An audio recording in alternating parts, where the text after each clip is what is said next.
Joining us again is Pete Dinelli. He's running for mayor. He's going to be on the ballot soon. And we're talking to him about the various issues, why he got into the race, and what he hopes to accomplish when he's in the office, if and when you're elected.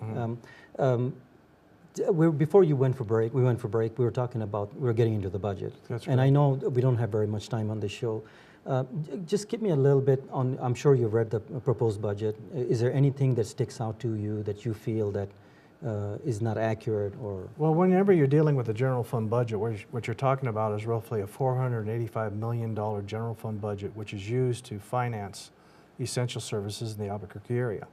What was interesting in reading that particular budget, and you also have to put it in time in the framework of exactly what were the priorities of the administration. With any administration, as far as I can recall, the #1 priority has always been public safety, and I intend to continue with that. What very few people understand is that of the $485 million budget, roughly 52% of that goes strictly to public safety.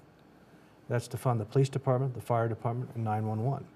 So you have to take a look. Do you know the percentage of that? 52% of 52. is 52% of the general fund budget is in fact strictly for public safety. Okay. So once you take away that lion's share, it leaves only roughly 48% of the budget to deal with all the other essential services, whether it be garbage pickup or handling other the parks, the libraries, and what have you. What I thought was particularly interesting, that the priorities of this administration were to try to fund what I thought were boutique projects that the mayor was putting out there in his Albuquerque the Plan. And there was a diversion of some funding from that. On top of that, he's talking about trying to go ahead and hire back another 119 individuals. The real question is, where are those individuals going to be hired and what categories? So I would want to take a look at that. The other thing too is that what was left out is the fact that they have also asked for a $4.5 million increase in the risk management fund. And what that is to handle is the tremendous lawsuits that they are now dealing with. This administration over the last 3.5 years has paid out $44 million to settle lawsuits. And with the recent judgment, you're looking at another $10 million on top of that. Do you know how much is in the self-insurance budget? I've been advised by a city councilor that you're looking at roughly $52 to $55 million. I think with all the lawsuits... At all times? That's what they maintain? No, it fluctuates. Because of the lawsuits? The city of Albuquerque is a self-insured entity, and as a result, by law, they have to maintain a certain percentage in the reserves in order to accommodate potential liability. With so many lawsuits that are now being generated because of police misconduct cases and other types of cases, you're seeing that risk management fund being drained significantly. And I think sooner or later, I think within the next 2 to 3 years, you're going to see a situation where that fund is depleted to the point where they're going to have to put the money on the tax rolls. So it really gets back to what are the priorities of the administration. And again, I think this budget, when you really look at it, you're seeing a diversion of some of the monies that would be better spent on essential services to some of the mayor's pet projects.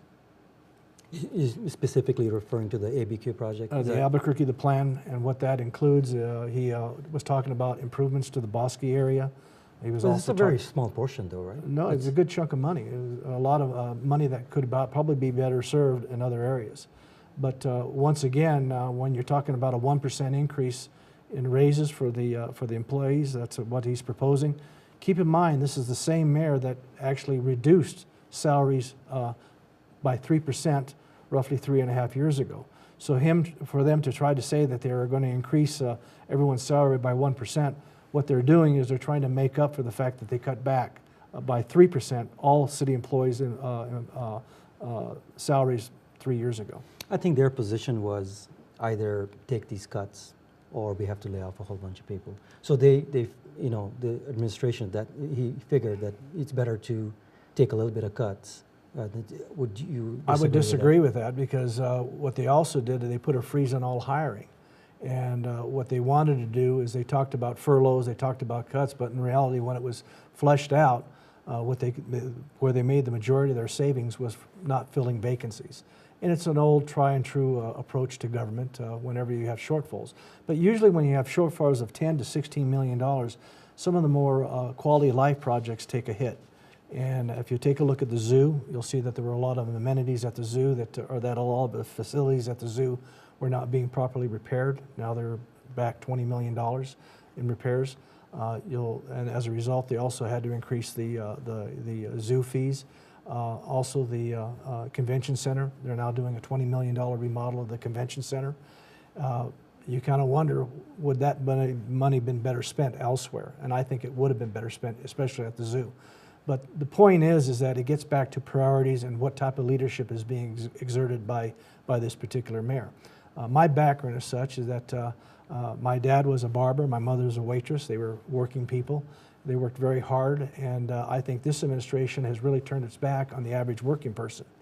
And by that, one of the priorities he had was to say no to the minimum wage. When there was this minimum wage increase that was proposed and was put on the ballot, it was enacted by 66% of the voters. This mayor actively opposed the minimum wage. And then after it was passed, he said he was not going to enforce it. So what you have is a mayor that really, he talks good game when he talks about priorities in the budget. When you start looking at it, what are his true priorities? And I would submit that they are really not in the best interest of the working class. You don't think the minimum wage increase, your opinion on the minimum, I want to get the entire opinion, whatever you can initiate in the next minute. I supported the minimum wage. I think it was long overdue.